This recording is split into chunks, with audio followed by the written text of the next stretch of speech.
अहिरवाल के बब्बर शेर मेरे साथ मौजूद हैं। क्या वास्तव में अहिरवाल के शेर बूढ़ा हो गए? नहीं, शेर बूढ़ा नहीं होता है। जैसे जैसे उम्र बढ़ती है वैसे वैसे तो दहाड़ भी तेज होती जाती है। अब भी दहाड़ वही है, रघु यादव की दहाड़ भी वही है और मजबूती भी वही है। के बाद के नेता आपसे आगे निकल गए। कोई राजा जी कहलाता है, कोई महाराजी जी कहलाते हैं, तो कहीं के रघु यादव जी शेर उनके सामने दब तो नहीं गए? नहीं, तेवर थोड़ी बदलेंगे, तेवर तो वही रहेंगे। और अधमरा थोड़ी किया था, उन्होंने तो अपनी तरफ से मार ही दिया था। जंगल के जो बाकी जानवर थे वो समझे शेर ने दहाड़ ना छोड़ दिया, शेर डर गया। तो क्या टाइगर अभी जिंदा है? तो आपकी विचारधारा किसी से नहीं मिलती। बलराज कुंडू से अब कैसे पट गई आपकी? बलराज कुंडू एक सामान्य परिवार के व्यक्ति हैं। उनका कोई ऐसा पुराना बैकग्राउंड नहीं है। ये रिश्ता क्या कहलाता है? अब ये रिश्ता कहलाता है। मेरे जैसा व्यक्ति हरियाणा में आम आदमी की आवाज़ को बुलंद करके और परिवर्तन चाहता है तो उसकी मुझे मदद करनी चाहिए। रघु यादव जी चुनाव लड़े कहाँ से गई और बता दीजिए। बलराज कुंडू को कहना चाहता हूँ कि हम तो तेरे ही हैं सनम, तुम्हें भी तेराएंगे और पार ले जाएंगे। नमस्कार, स्वागत आपका हरियाणा न्यूज़ 24 पे। मैं हूं मुन्ना लांबा, मेरे सहयोगी हिमांशु लांबा के साथ। हम हैं जन जागृति यात्रा बलराज कुंडू की। एक विशेष यहाँ पे हमें बात देखने को मिली। यहाँ पे हम पहुँचे हैं अनाज मंडी में, तो अहिरवाल का शेर, बब्बर शेर कहराने वाला जल योद्धा रघु यादव साइलेंट था। कहते का वो वनवास में चले गए। लोग तरह तरह की बातें करते थे, राजनीति में नहीं आएंगे, चुनाव नहीं लड़ेंगे, कोई मतलब नहीं है उनका किसी से, वो अपने खाते हैं, अपने घर पे रहते हैं मस्त। वो एक सांसारिक उसने वो दिनचर्या को हटा दिया। वो एक सात्विक इंसान हैं। अब उन लोगों की राजनीति से कोसों दूर हैं। कई बातें सुनने को मिली हमें, लेकिन अहिरवाल के बब्बर शेर मेरे साथ मौजूद हैं और इस यात्रा में बलराज कुंडू के साथ दिखाई दिए हैं। तो इनसे ज़रूर जानेंगे, क्योंकि अहिरवाल का शेर कहते हैं कि बूढ़ा हो गया। कई दिन के बाद शेर हमें यहाँ दहाड़ता दिखाई दिया मंच के ऊपर। बहुत बड़ी बात है। अहिरवाल का शेर बूढ़ा हो गया है सर। अटकलेर का बाजार गर्म था। क्या वास्तव में अहिरवाल का शेर बूढ़ा हो गया?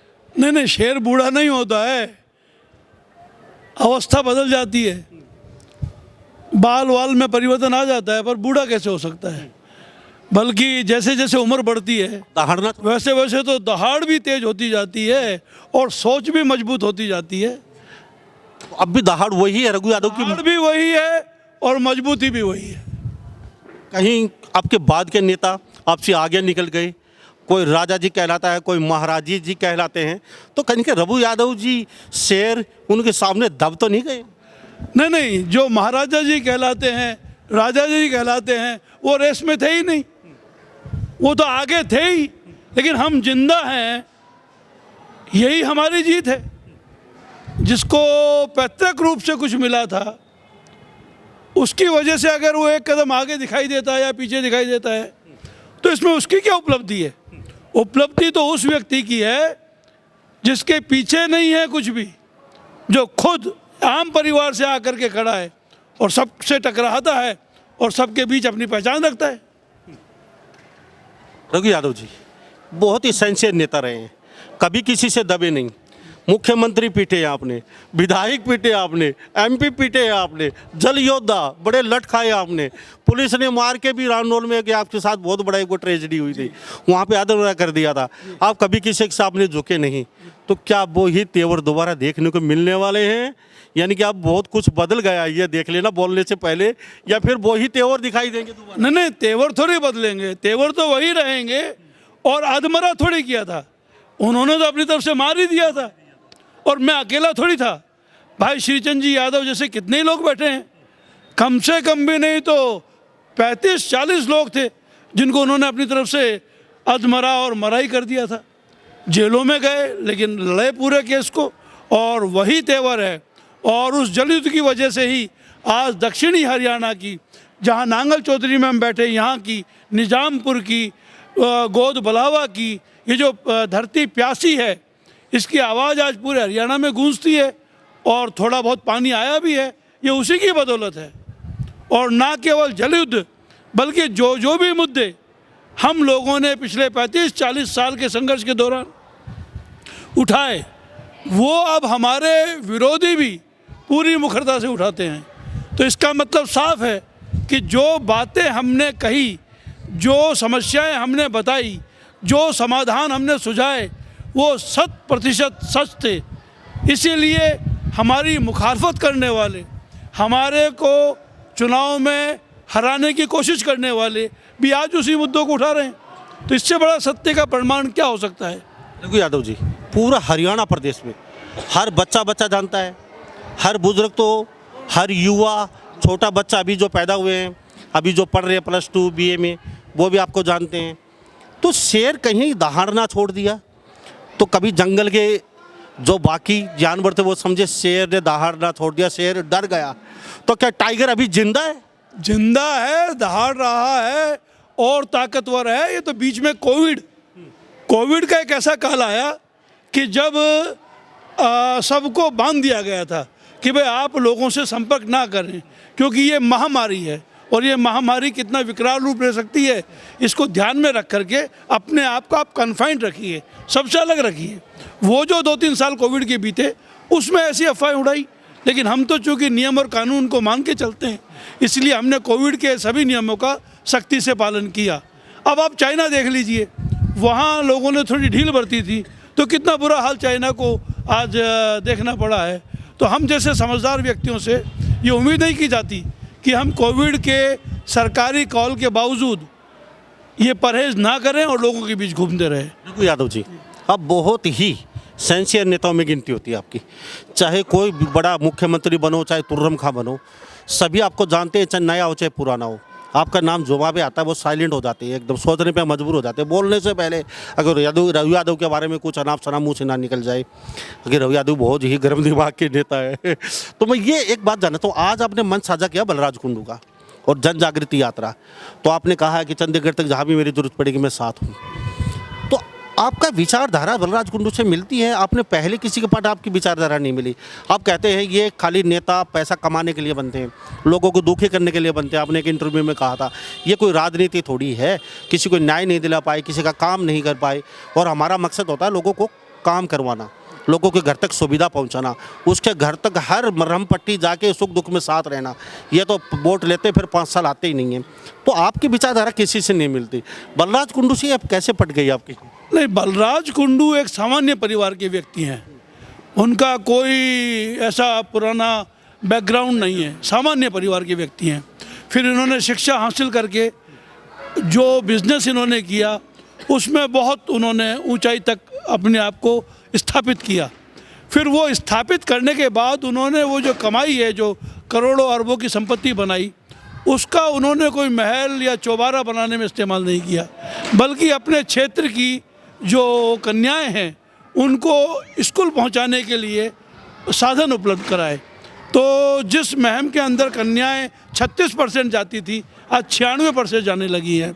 इसी तरह गरीब कन्याओं के विवाह में या जो भी सामाजिक जहां उत्पीड़ित थे, लांछित थे, गरीब थे, उन परिवारों में और ख़ासकर कन्याओं में उन्होंने बहुत मदद की।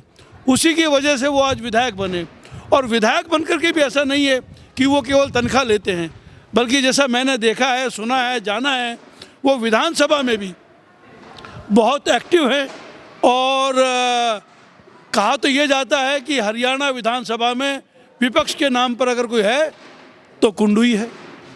तो ऐसे व्यक्ति से तो मेरा मिलना बिल्कुल स्वाभाविक है।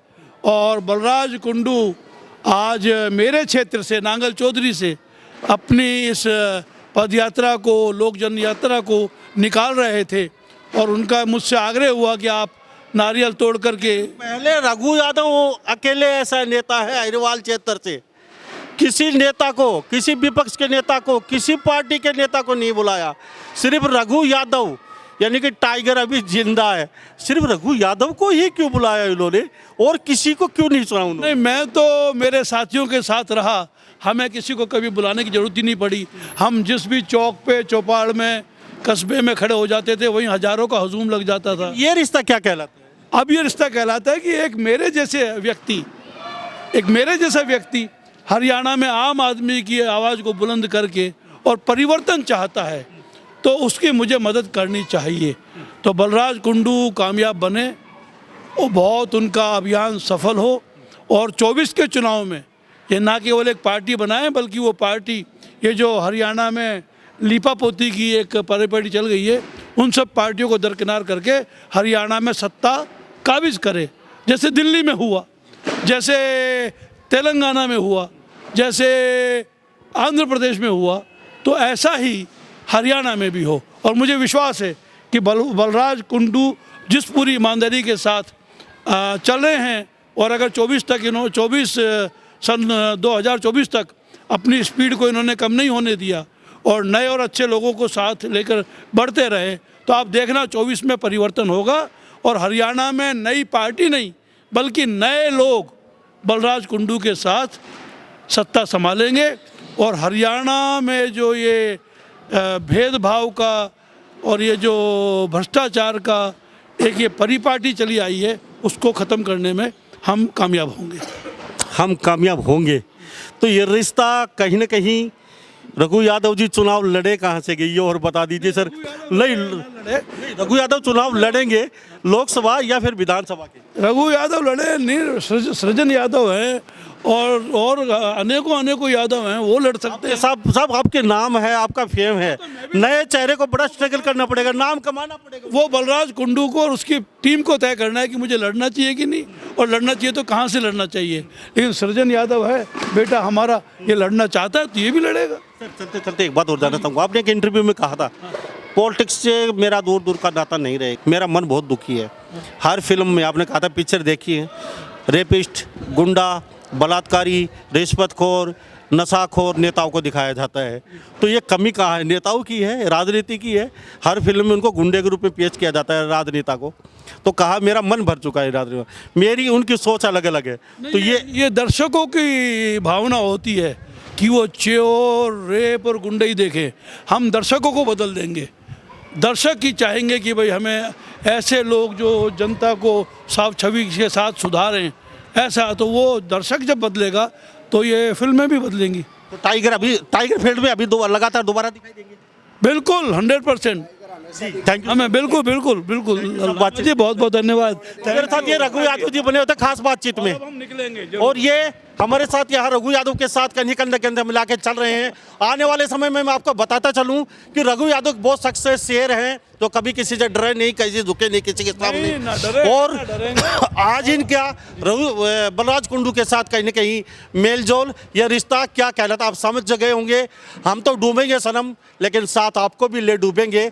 रघु यादव जी मैं ये नहीं कहता ये जीत जाएंगे, मैं बेचेवाड़ी नहीं करता, लेकिन जीतने वाले कैंडिडेट को जो अपने आप को कहता मैं श्योर हूँ नांगल चौधरी या नानोल या रेवाड़ी से, वो हार डेफिनेटली जाएगा। आज भी इनकी इतनी पकड़ है, हर घर में हर बच्चे की जुबान पर, और जहां जाते हैं इतना मान सम्मान मिलता है रघु यादव को। इन्होंने बहुत नाम कमाया है, पैसा नहीं कमाया, लेकिन इज्जत आज भी इनकी बरकरार है। वो इज्जत इन्होंने आपके सुख दुख में, आपके प्यार में और आपके लिए लठे खाए हैं। रघु यादव जी आपका। मैं बलराज कुंडू को कहना चाहता हूँ कि हम तो तेरे ही हैं सनम, तुम्हें भी तेराएंगे और पार ले जाएंगे। तो सभी इन बातों के साथ मैं मुन्ना लांबा, मेरे सहयोगी हिमांशु लांबा के साथ हरियाणा न्यूज़ 24। नमस्कार, जय।